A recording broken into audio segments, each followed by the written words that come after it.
Bienvenue dans l'environnement Baseball Québec, le podcast. Produit par Baseball Québec.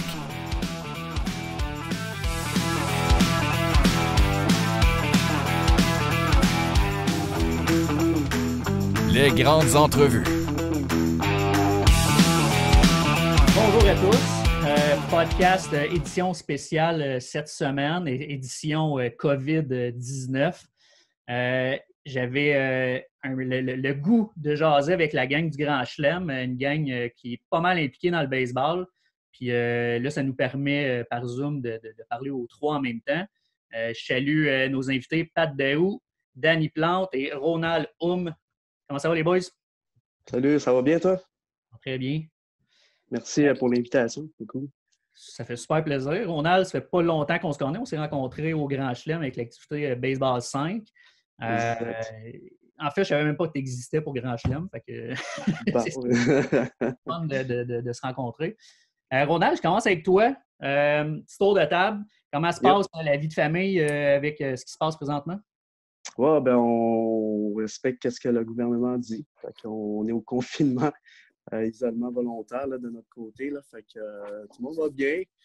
Je te dirais que les enfants, ils pètent le feu à la maison. Fait qu'on essaie de maintenir le cap à la maison. Fait que c'est le fun. Des fois, ça se peut qu'on attend du bruit un peu chez nous là, avec les enfants qui courent un peu partout et qui gueulent partout.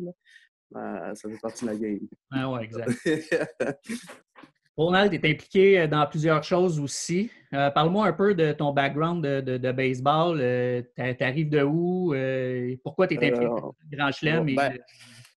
On va commencer avec, en tant que joueur, là, j'ai joué un peu comme tous les jeunes au Québec. Là, j'ai fait du baseball maison, de simples lettres, du 2 lettres. Ensuite, j'ai grimpé au midget 3 et ensuite junior élite. Puis c'est ça, fait que j'ai commencé après ça à coacher. J'ai commencé quand même assez jeune. J'ai commencé à l'âge de 16 ans à donner des petites cliniques. Par la suite, je me suis spécialisé en tant que coach et lanceur.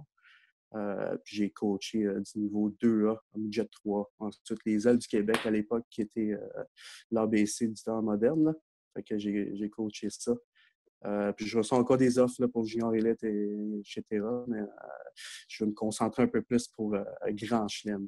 Puis aussi, j'ai travaillé longtemps là, au sport-études avec Danny et Pat. OK. Édouard, mon petit. Là. OK. C'est ça. Là, maintenant, je suis un peu plus impliqué avec Grand Chelem, mais la concentration baseball. Là. Cette concentration-là, c'est quoi exactement? Si tu me l'expliques? Oui, mais c'est ça. En fait, c'est comme du sport-études. OK? L'affaire, c'est qu'on regroupe 3 écoles pour bâtir un programme. Et on travaille aussi en fonction avec l'école secondaire Édouard Montpetit, qui est le sport-études à Montréal. Le fait qu'on a un programme concentration, ça permet aussi aux gens d'Édouard Montpetit de pouvoir adhérer à un programme sport-études et avoir un peu cette étiquette-là. OK? Et par la suite, mettons qu'on niveau 1, niveau 2 sont déjà à pleine capacité, mais ça fait en sorte que ces gens-là qui sont supposément refusés, mais peuvent avoir accès à ce programme-là qui est la concentration. Fait qu'ils ne perdent pas d'année en baseball, dans le fond, pour s'entraîner. Okay. Fait qu'on regroupe 3 écoles. On a 2 écoles privées, qui est Reine-Marie, Collège Reine-Marie, puis l'autre, c'est le Collège de Montréal. Puis après ça, avec Édouard Montpetit. OK, c'est cool. Est-ce que tu coaches là-dedans, en fait? En fait, de temps en temps, je m'en vais un peu sur le terrain, pas tout le temps, parce que je dois gérer d'autres dossiers, là, surtout sur l'admin. Puis c'est ça. OK. Ça. Puis avec le Grand Chelem, ton implication, toi, parce que dans les 3, j'imagine que vous avez des tâches différentes. Là. Toi, tes tâches avec le Pas mal, je te dirais, tout ce qui est les opérations du centre, pas mal. Pas mal tout. On fait de tout. Là. Je combine les 3 ensemble là-dedans. Là. On touche de tout. On touche des finances, on touche un peu de marketing, tout ça. Puis c'est ça. C'est ça qui fait rouler la patente. Là. OK, OK. Et à part ça, toi, est-ce que tu as d'autres rôles? T'as-tu une job à part ça ou c'est vraiment Non, non, non, c'est vraiment ça. Ben, moi, à base, ben, j'ai plus un background en administration. J'ai travaillé longtemps en ressources humaines, surtout en dotation. Puis j'ai beaucoup recruté pour les centres d'appel, puis d'autres choses là, aussi en technique de l'informatique, excuse-moi, en TI. Fait que j'ai beaucoup plus ce profil-là, avec beaucoup d'expérience de coaching, de connaissances baseball, là. Fait que ça fait ça comme mélange. Et après ça, ben, nous autres, ben, les trois ensemble, on a décidé de se lancer en affaires et on a ouvert un grand chelem. C'est ça. Ça, c'était notre fibre entrepreneuriat là, qui a pris le dessus, là. très cool, très cool. Danny Plante, ça va? Yes, ça va bien toi, Jeff? Ben oui, ben oui. Danny, parle-moi un peu de ton background à ton tour. Mais avant, en fait, comment ça va à la maison? Moi, ça va très bien à la maison, donc beaucoup de travail. C'est sûr qu'en tant qu'enseignant, présentement, je me dois de communiquer avec mes élèves à chaque jour. Donc, surtout les élèves sport-études, Patrick et moi, on a créé une certaine structure de suivi, des outils pour les élèves, que ce soit en psychologie sportive ou en conditionnement physique et même au niveau du baseball. Donc, sinon, au niveau de la maison, moi, je n'ai pas des enfants comme Ronald, donc c'est un petit peu plus relax, c'est plus calme. Donc, tout mon temps est sur le travail et sur le ménage. Donc, Ouais. ça, on n'a pas le choix. On a toutes des maisons bien propres, je pense. Exact. Parle-moi un peu de ton background, Danny. Moi, j'ai fait un bac en kinésiologie, donc au niveau de l'entraînement physique, il y a quelques années. Donc, par la suite, j'ai fait un stage à l'école Édouard-Montpetit. Et c'est là que j'ai rencontré Patrick et Ronald dans un autre cadre que comme joueur de baseball, parce qu'on s'était tous déjà rencontrés comme adversaires, mais on ne se connaissait pas réellement. Donc, dans le cadre de ce stage-là, c'est là qu'on a commencé à parler un petit peu ensemble pour construire une école de baseball. Et c'est grâce à ce stage en kinésiologie-là. Sinon, j'ai fait par la suite un autre baccalauréat, celui en éducation physique. Donc, j'ai passé beaucoup de temps sur les bancs universitaires.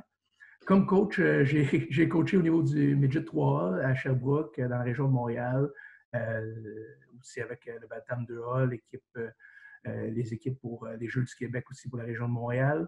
En tant que tel, comme joueur, j'en ai pas parlé beaucoup. J'ai un background un peu moins élevé que les deux autres, sauf que j'ai joué toute ma région au 2A dans la région de Montréal. Par la suite, junior élite à Sherbrooke. Donc, ça ressemble un peu à ça.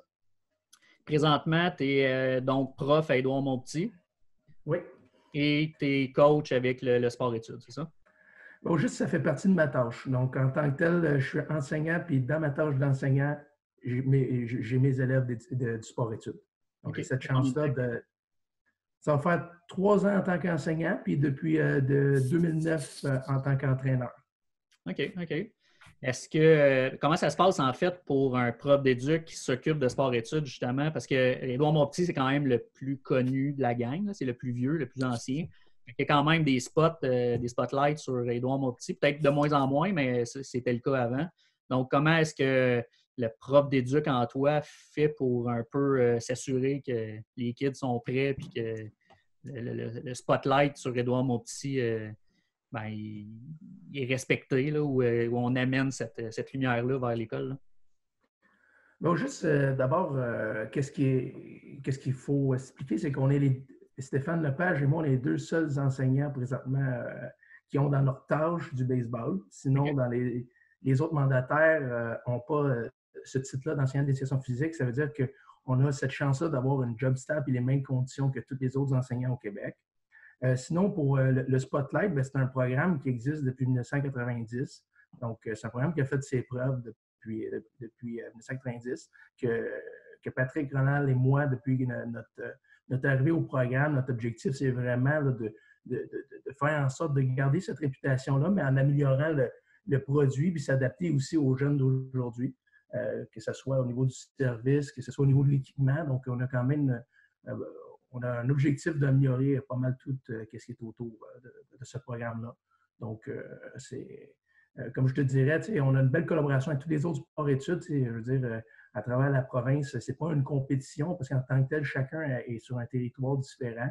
Donc, la plupart des programmes On a un peu le même genre de structure parce qu'il y a un suivi avec la fédération aussi. Donc, c'est ça qui est intéressant avec le sport études. Effectivement. Passe à Pat Daou. Comment ça va? Ça va très bien. Vous autres, chez vous, tout le monde est en santé? Oui. On est assez à santé. Moi, je suis dans le nord. Là. J'ai quitté la ville de Montréal. Fait que pour l'instant, je suis correct. Ouais. Vas-y. Ben, on va dire à Montréal, je pense que tous ceux qui habitent à Montréal, c'est pas mal la même situation. Là. Quand on marche dans la rue, les gens, ils changent de bord de trottoir. Puis, au moins, la majorité respecte le confinement. Fait qu'on est quand même bien. La majorité, c'est le bon mot. Là. Pat, parmi les trois, je pense que c'est toi qui, sans exception, est le plus décoré en termes d'accomplissement à baseball. Ton background est un peu plus connu que les autres aussi. Si je ne me trompe pas, puis là, je le dis juste parce que ça me tente, là, mais je pense que c'est toi, dans l'histoire de la Ligue Canac, qui a le plus de championnats ou de bagues. C'est 5 que tu as, je pense? Ouais, mais c'est pas vrai. Ça, Carl Gélina, il y en a plus que moi. Ouais. Il est encore là, d'ailleurs. Là. Mais ouais, moi, j'ai fait partie, j'étais chanceux. Là, j'ai fait partie des 5 années de suite. Là. Mais tu sais, je veux dire, j'ai fait partie d'un groupe qui était excellent, puis tu sais, d'une grande famille qui était vraiment... c'était fort, là, tu sais. Si on parle de Pelé, de Malo, de Scalabrini, de Pape Deschênes, tous les joueurs qui ont passé à travers ces années-là, ces 5 années-là, c'était exceptionnel. Puis beaucoup de joueurs québécois aussi, ce qui a rendu Éric Gagné, Pierre-Luc Laforêt. Je veux dire, il y en a plein, là. Je peux même pas tous les nommer, les joueurs québécois qui ont participé à ces 5 championnats-là. Fait que j'étais chanceux d'être dans ces années-là. Là, ouais. Toi, tu étais là l'année où Recasse, que vous étiez comme 12 Québécois, là, je ne sais pas trop, c'est 9 ou 12, je ne sais pas trop, là, mais tu étais là cette année-là, toi? Oui, exact. Ouais, c'était le fun dans la chambre des joueurs ou même les meetings sur le monticule. Pour une des premières fois dans l'histoire des capitales, je me souviens Michel qui a fait une visite au monticule, Michel Laplante. Puis la visite, c'était pas pour calmer, c'était juste pour venir parler en français dans un meeting avec toutes les Linfield ensemble. Fait quoi? Non, ça a été des belles années. C'était le fun, ça. C'était vraiment le fun. Comment est-ce que le Pat Daou, le TQ, s'est ramassé à jouer avec les Capitales? Un peu ton background de tout ça? Ben moi, je viens de la campagne, je viens du champ un peu. Puis il n'y a pas trop d'équipes dans mon petit village. Fait qu'il a fallu que je me déplace. Puis là, à chaque niveau, je me déplaçais de plus en plus proche de la ville. Fait que là, à la fin, il fallait que je voyage au moins 1 heure. Si on parle du Jet 3 ou même du Bantam 2A, il fallait que je me déplace assez loin. Ça me prenait 1 heure et demie de me rendre au game local. Fait que là, après ça, j'ai eu la chance d'être en sport-études à Édouard-Montpetit. Puis c'est de là que ça a parti les équipes du Québec, l'équipe du Canada junior, puis ensuite les collèges américains au Kansas. Qui ont été des belles expériences, mais moi, avec mon physique, avec ma shape, je mesure pas 6 pieds 5, je lance pas à 98, je frappais pas des balles à 500 pieds, fait que j'ai pas réussi à percer le niveau professionnel ou le repêchage finalement. J'ai jamais réussi à faire ça. Fait que là, c'est là que les capitales sont venus ils m'ont donné un coup de fil, mais je venais de sortir du collège américain, puis dans mon équipe, juste un exemple comme ça, là, une histoire, une anecdote, là, dans mon équipe, on était 4 receveurs, puis il y en avait un qui a eu Tommy John au début de l'année, l'opération du coude. Il n'a pas joué une game, il n'a pas eu une présence au bâton, il n'a même pas pratiqué, il faisait juste de la rehab. Puis il était repêché, puis pas moi qui était le catcher, numéro 1 de l'équipe, puis qui se donnait à tous les jours. Fait que ça m'a comme donné un petit coup de marteau sur la tête. Là. Ça a été difficile. Fait que là, les Capitales, quand ils m'ont appelé, j'étais un peu en mode... j'étais un peu émotif. Là, je voulais pas... j'étais pas prêt à m'embarquer là-dedans. Mais l'année d'après, Michel, il me rappelait une autre fois. Puis là, je pouvais pas refuser. Là. Quand tu as une passion, là, je veux dire, c'est des montagnes russes une fois de temps en temps, mais je veux dire... elle s'en va jamais, cette passion-là. Fait que, il a fallu que j'y aille, il a fallu que j'embarque dans le tas. Puis là, je me souviens, j'étais pas en shape en plus, j'étais pas en forme pas en tout. Puis il m'avait appelé au mois de février. Puis le camp d'entraînement commence au mois de mai. Puis là, j'ai dit, Michel, je suis pas en shape. Il dit, parfait, t'as 2 mois pour te mettre en shape, t'as 2-3 mois pour te mettre en shape. Fait que là, j'étais arrivé au camp, puis tu sais, là, j'étais motivé comme jamais. Puis l'année 2, là, j'ai commencé à mieux aider l'équipe finalement parce que je me suis mis vraiment en forme la meilleure forme de ma vie. Puis là, j'ai commencé à aider mon équipe à gagner des games, là, à jouer plus souvent et à être en santé tout le long. As-tu encore cette forme de ta vie-là? Ou... Ben là, le COVID m'aide un peu dans cette situation-là. Puis c'est ça que j'essaie de transmettre aux jeunes aussi. Les jeunes la chose la plus dure, c'est d'être motivé en ce moment à s'entraîner toujours entre 4 murs, sans avoir la possibilité de tester notre entraînement puis de le mettre, par exemple, de jouer une game ou de le mettre en application, tous les efforts qu'on a fait. Fait que, mais c'est le moment parfait, par exemple, pour s'entraîner comme une machine. Fait que moi, j'ai 2 poids de 30 livres puis un vélo stationnaire. Fait que j'en ai en masse pour recommencer à me mettre en shape. Puis là, ben justement, parlant de ça, avec Danny Piro, ça fait 7 ans que j'ai arrêté avec les Capitals. Fait que là, Danny, lui, il a continué à jouer. Fait que là, on vient de s'inscrire dans une équipe, les Orioles. Les Orioles. Mais là, en espérant qu'il va y avoir une saison, là, fait que je me remets en shape un peu pour ça. Là. Je recommence à frapper dans les cages, puis à lancer des long toss, puis à recréer de l'endurance dans mes jambes, puis à remettre mes paires de catcher, à faire des up and down dans mon sous-sol. Là. Fait que ouais. As-tu toujours été catcher ou un peu comme Pelé, tu étais ailleurs puis tu as été transformé en catcher? Non, puis Pelé, c'est le seul joueur aussi qui a joué aux 9 positions avec les Capitals en une game, ce qui est quand même exceptionnel. Mais non, moi, c'était receveur. Ça me prend de l'action. Moi, je suis un peu... ça me prend... à jouer dans le champ, je commence à perdre le focus ou à me poser trop de questions.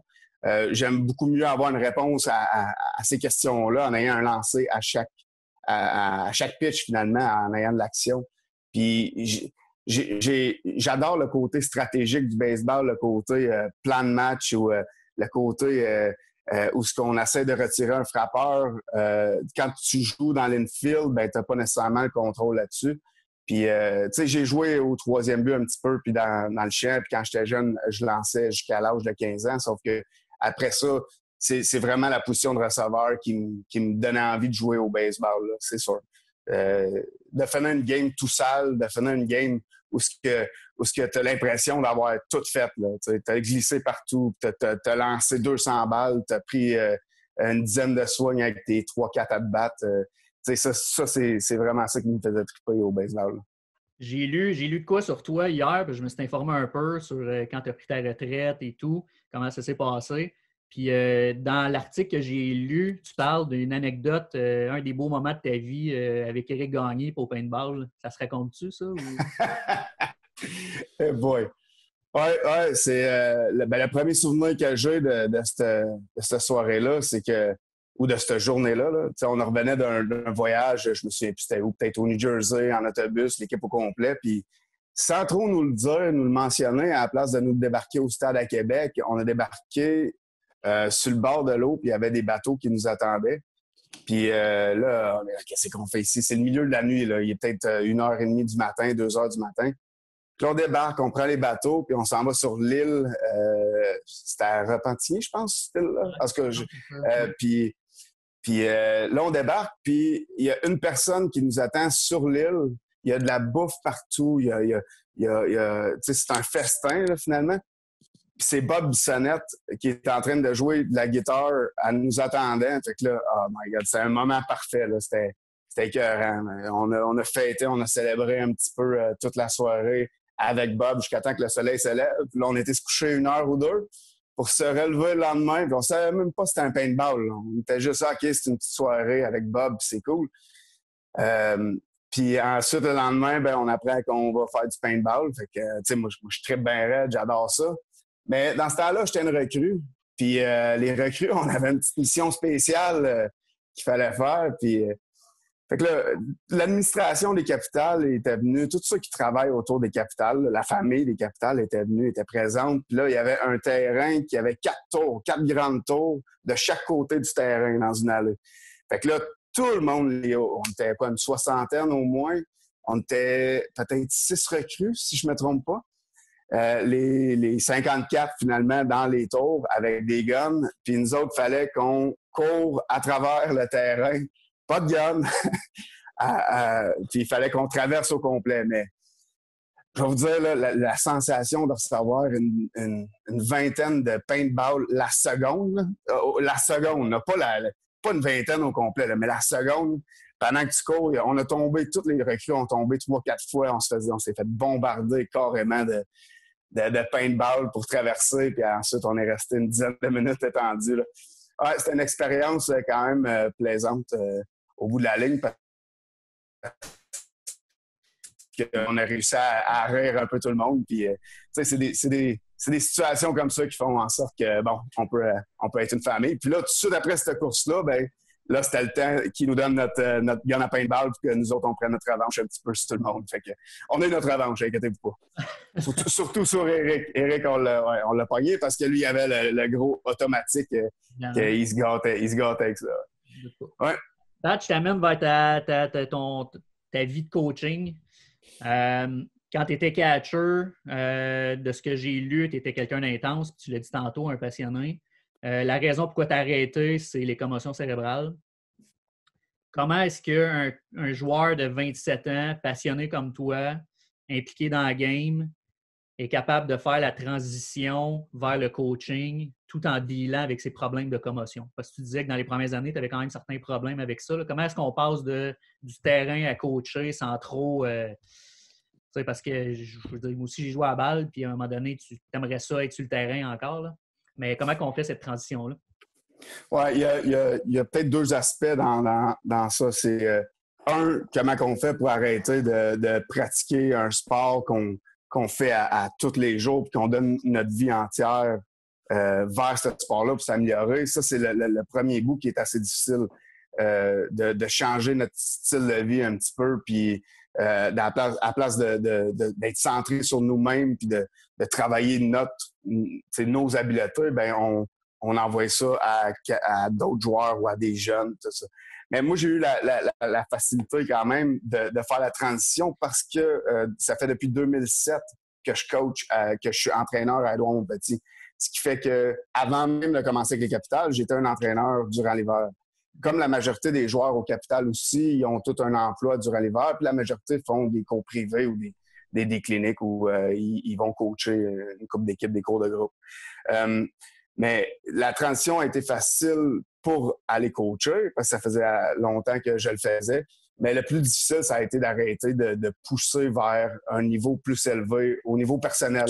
Tu sais, la satisfaction personnelle de progresser. Puis ça a été difficile.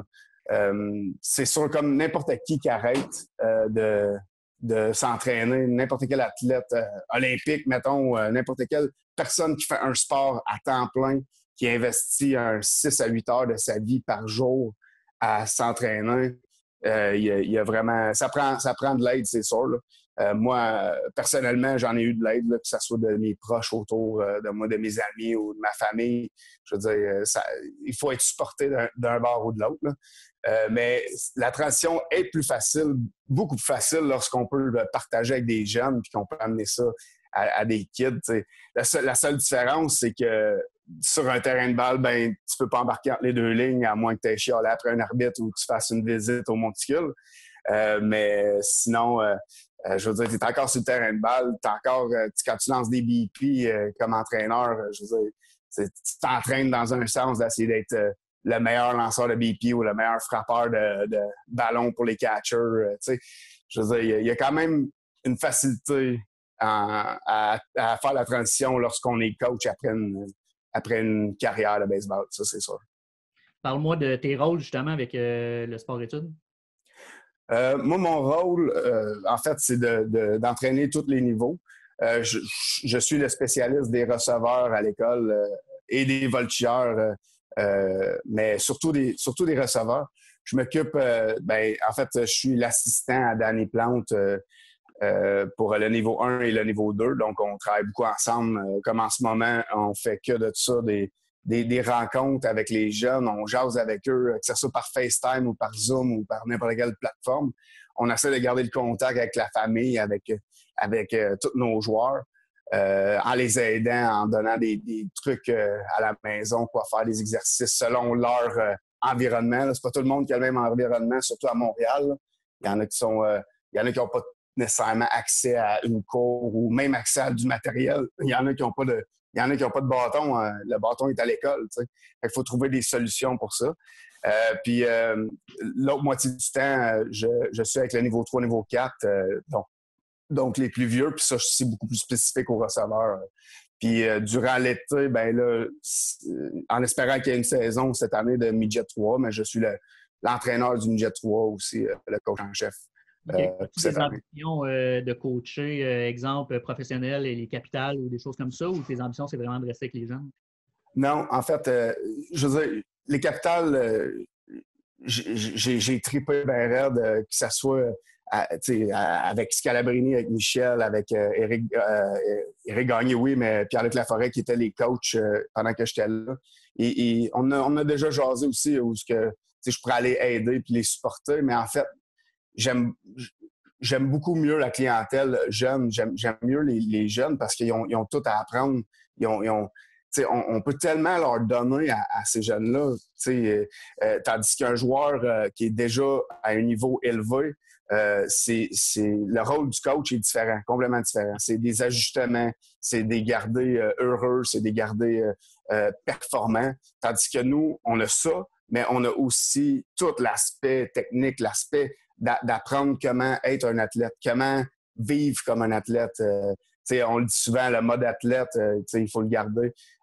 Puis on essaie de leur enseigner que ce soit du côté de la psychologie ou du côté de physique. On leur enseigne les bonnes choses. Puis c'est gratifiant au bout avec les jeunes.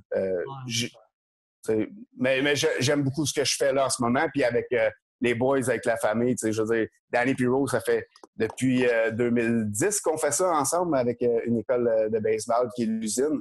Fait que je veux dire, chaque environnement doit être comme une famille finalement ou comme des frères. Puis c'est un peu ça qu'on a créé avec Grand Chelem et avec l'usine. Puis c'est ça qui était la formule gagnante avec les capitales pendant les 5 années. Ces gars-là, je leur parle encore. Puis on ferait n'importe quoi pour s'aider l'un puis l'autre. Que ce soit Nakarata ou que ce soit Carl Gilna, s'il vient chez nous, je vais tout faire pour qu'il soit heureux et qu'on soit bien. Là. Excellent. Danny, même question. T'es-tu bien où ce que t'es? Puis j'imagine que oui, là. Mais les ambitions de coaching, est-ce que tu en as être différentes? Non. Moi, présentement, je pense réellement là, avoir atteint un peu tout ce que je voulais faire au niveau de la carrière. Ça veut dire que, regarde, je voulais être enseignant. Je veux dire, j'enseigne à des jeunes toute la journée. C'est gratifiant, comme le dit Patrick. Au niveau de l'entreprise, je veux dire, quand on était plus jeune, on a tous un peu rêvé d'avoir un centre avec des cages de frappeurs, mais avec différentes envergures. On s'imaginait ça pas mal plus gros, mais je veux dire, c'est quelque chose qu'on a réussi et je pense que présentement, je suis à la bonne place. J'ai pas d'autres ambitions. Je veux dire, je vais continuer de coacher, enseigner, puis faire de la gestion au niveau de l'entreprise. OK.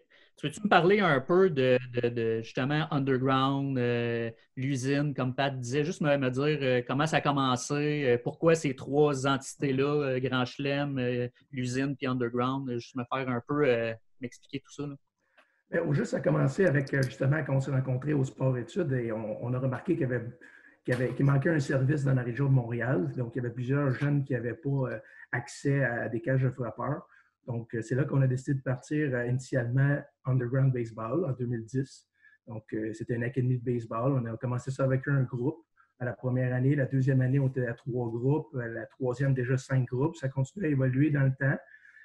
Par la suite, on est arrivé avec le nom de l'usine du baseball.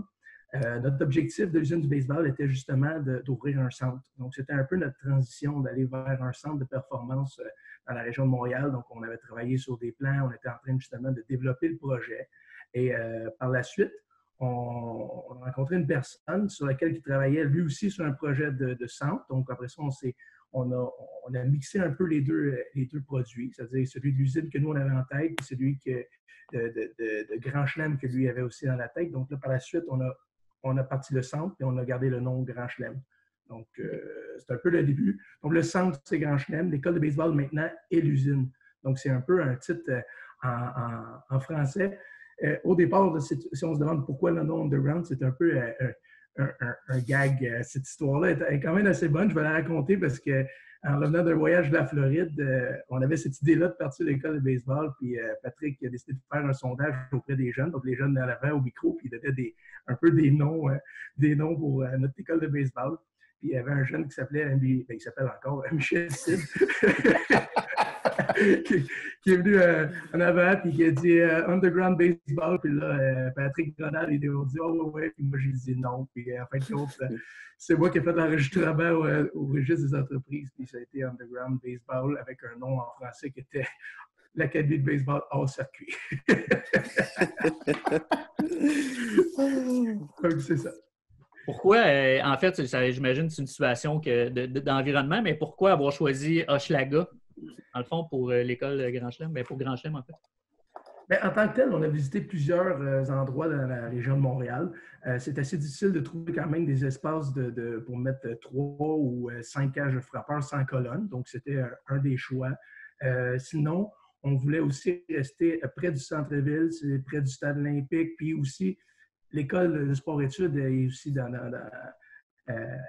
est proche du centre. Donc, c'était quand même un environnement qui était idéal pour nous au départ. OK. Ronald, je vais aller vers toi. Tu disais que tu es beaucoup en charge de ce qui se passe au Grand Chelem. Oui. Là, avec l'arrêt, avec le COVID, il n'y a plus d'activité, il n'y a plus rien. Est-ce que tu peux nous rassurer et nous dire que même si le COVID dure 2, 3, 4, 6 mois, que le Grand Chelem n'est pas en danger? Ah, c'est terminé, là. Non, c'est une joke. Non, c'est une joke. Ça va super bien, là, pour vrai, de notre côté. C'est sûr que ça fait un peu mal que ça soit fermé pour ces derniers temps. Par contre, bien, ça nous permet de faire un petit recul et de travailler sur des projets qu'on avait mis sur la glace. Puis des projets aussi qu'on a déjà lancés puis de les peaufiner au goût des clients puis au goût de tout le monde, en fait. Fait que c'est ça. Ça nous permet de s'asseoir. Ce qui est le fun, c'est qu'on est dispo. Fait qu'on peut se rencontrer les 3. On fait pas mal de réunions assez ponctuelles à chaque matin. On fait nos dossiers aussi. Puis c'est ça qui est le fun. Puis on carbure à ça aussi en tant qu'entrepreneur. C'est un challenge pour nous. On le prend comme un challenge, puis on va le saisir, puis on ne se laissera pas abattre par ce qui se passe présentement. Puis on a des plans assez solides. Puis j'espère que les gens surtout les gens, vont répondre positivement lorsqu'on va ouvrir nos portes. On a des projets on l'appelle le Grand Chelem 2.0. On n'en parlera pas tout de suite, OK?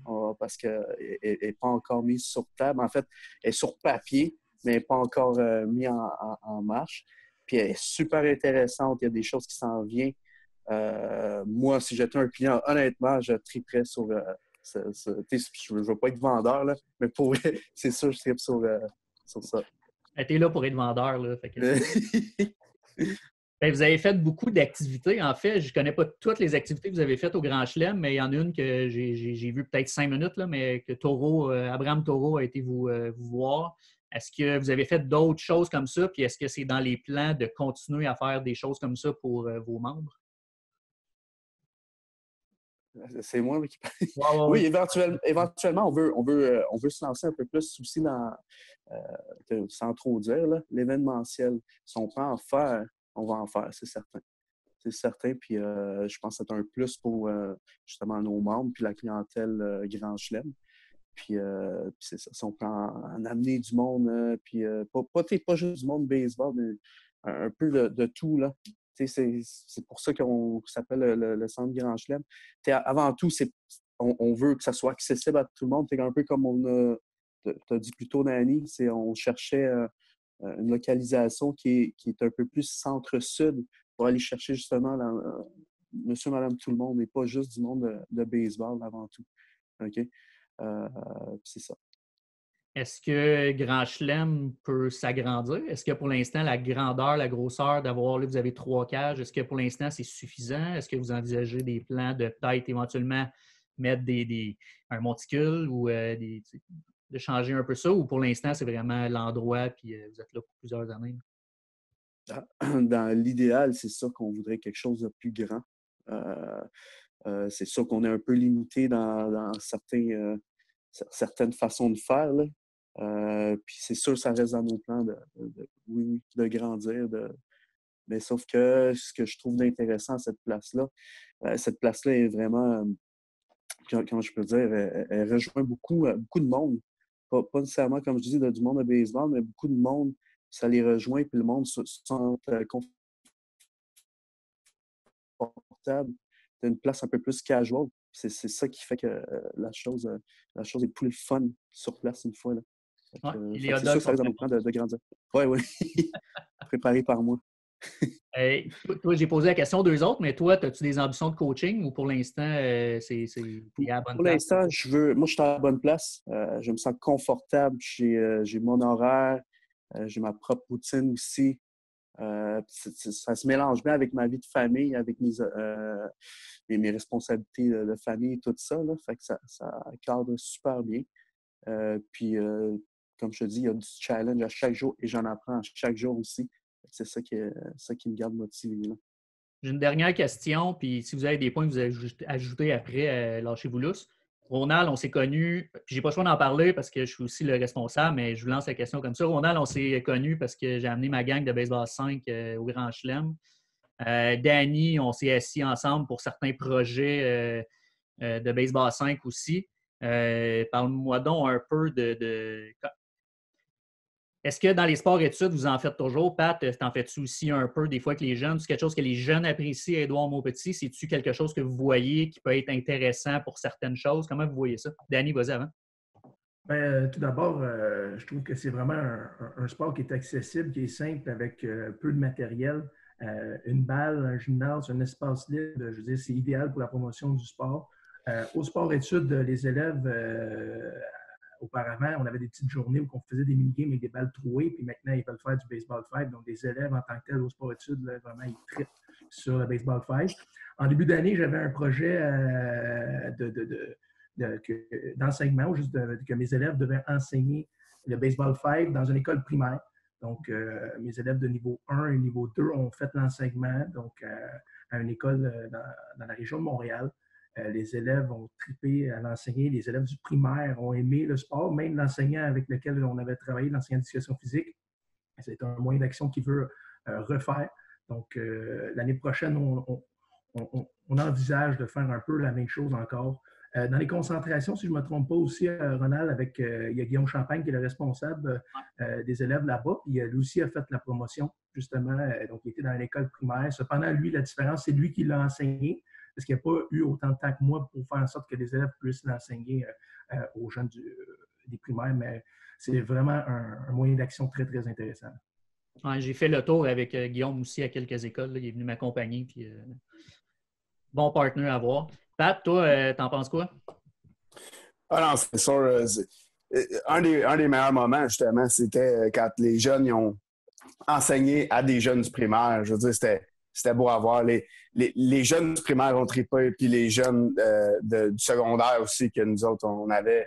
Tout le monde trippe là-dessus. Ce qui est le fun avec ce sport-là, c'est au niveau des sports-études puis du baseball, c'est qu'on peut facilement créer une partie à l'intérieur d'un petit espace. Puis là, on peut travailler il y a plusieurs aspects là, qu'on peut travailler, mais surtout le travail d'équipe, puis juste un exemple, juste la communication entre les joueurs, puis ça, c'est quelque chose qui est difficile à travailler à l'intérieur lorsqu'on travaille en sport-études dans les gymnases. Donc là, ça nous permet de le faire d'une façon assez simple dans un petit gymnase. Fait que oui, non, c'est excellent ça. Puis la coordination des mains et des yeux, puis la vitesse du jeu aussi est incroyable. Là. Lorsqu'il y a un roulant, il faut que tout de suite la balle sorte. Puis le premier but, qui n'a pas de gants, qui essaie de l'attraper avec ses deux mains, c'est fantastique. C'est un très beau sport. Les boys, je vous laisse, si vous avez des choses à dire individuellement sur que ce soit le Grand Chelem, des annonces, des choses qui s'en viennent, sport-études.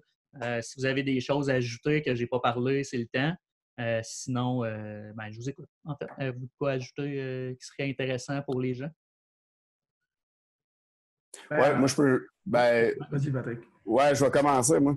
C'est peut-être le meilleur temps pour justement aider ses proches. Là, je veux dire, on est tous confinés, là, puis souvent, on manque de temps pour faire des choses. On manque de temps peut-être pour un entraînement spécifique. On manque de temps pour faire une drill qui est peut-être plus difficile à faire. Mais là c'est le temps d'aider, de faire ces choses-là qu'on n'a jamais le temps de faire. Puis je pense que l'entraînement physique,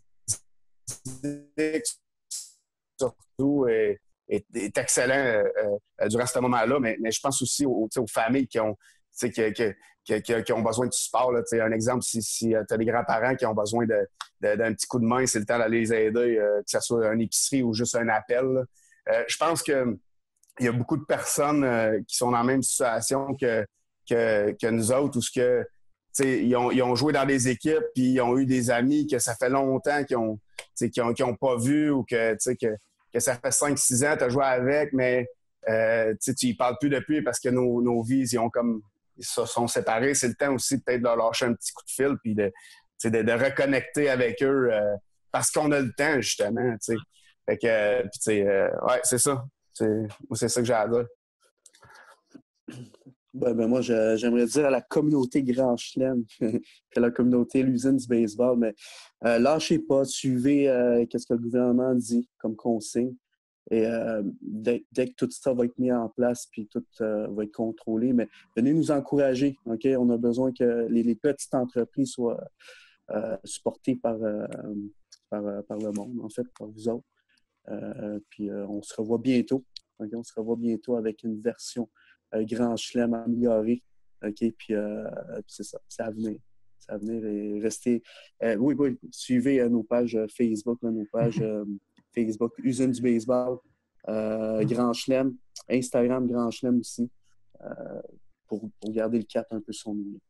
Yes, merci. Danny?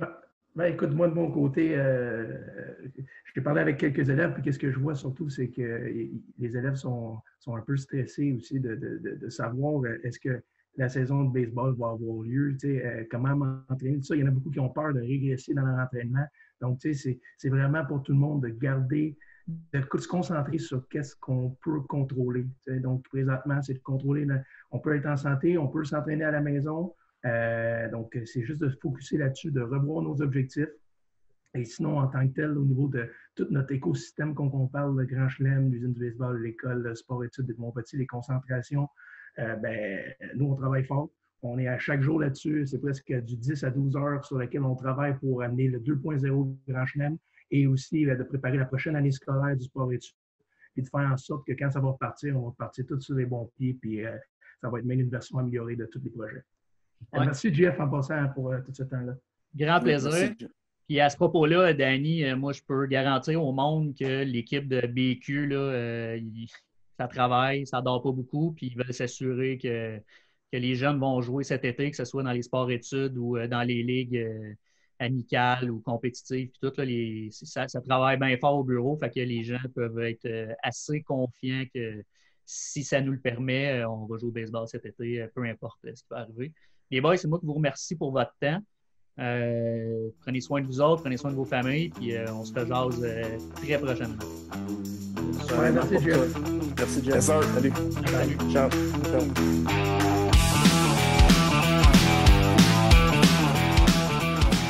Merci d'avoir écouté.